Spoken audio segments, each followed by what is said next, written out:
Assalamualaikum warahmatullahi wabarakatuh. Perkenalkan saya Fatma 230203. Nah, di sini saya akan melakukan pemeriksaan fisik pada ibu hamil. Nah, sebelum itu kita menimbang berat badannya, tingkat perutnya, tinggi badannya. Nah, kemudian kita melakukan TTV dari tekanan darahnya, nadinya, suhu badan, dan respirasinya. Nah, kemudian kita menyuruh ibu untuk mengkosongkan kantong kemihnya. Nah, kemudian kita melakukan pemeriksaan dari kepala. Nah, di sini kita melihat kepalanya apakah ada kotoran, kotombe, apakah ada odem, dan nyeri tekan. Nah, kemudian kita memeriksa bagian telinga ibu apakah ada kotoran atau tidak. Nah, kemudian bagian wajahnya kita melihat wajah ibu apakah ada odem atau pucat. Nah, terus konjungtivanya, permisi ibu, agak ke atas. Nah, agak ke bawah ibu. Oke, di sini normal ya. Nah, kemudian hidungnya kita melakukan penekanan. Apakah ibu merasa sakit?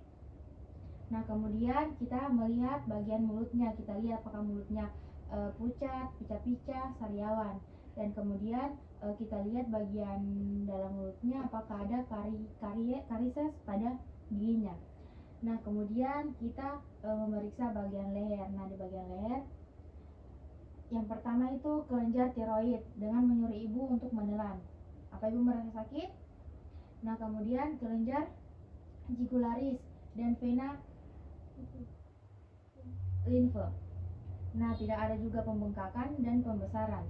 Nah, kemudian kita memeriksa bagian payudara ibu. Nah, di sini kita melihat payudaranya simetris, puting susunya menonjol, areolanya berwarna coklat. Dan kemudian kita melakukan palpasi pada payudara untuk memeriksa apakah ada benjolan pada payudara. Nah, kemudian kita masuk di bagian pemeriksaan abdomen. Nah, yang pertama kita melakukan palpasi Leopold, mengukur tinggi fundus uteri ibu. Kita palpasi dari simfisis sampai di PX. Kemudian kita mimeter, kita ukur. Nah, selanjutnya Leopold kedua menentukan punggung puka dan punggung puki. Dengan menekan tangan sebelah dan tangan sebelahnya melakukan palpasi. Nah, setelah itu, setelah kita dapat punggung puka atau puki, kita mendengarkan DJJ-nya. Nah, kemudian Leopold ketiga itu menentukan bagian terendah janin.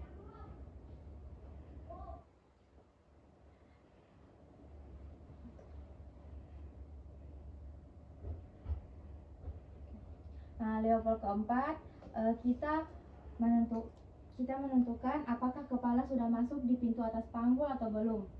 Kita palpasi dari PX-nya sampai di simfisis. Nah, ketika tangan belum bertemu itu disebut dengan konvergen. Kalau tangan sudah ketemu itu disebut dengan divergen. Nah, selanjutnya kita melakukan pemeriksaan ekstremitas atas. Kita melihat jari-jari tangannya, kukunya apakah pucat atau tidak. Terus bagian ekstremitas bawahnya kita lihat bagian kakinya itu apakah ada odem dan varises. Dengan kita sedikit melakukan penekanan.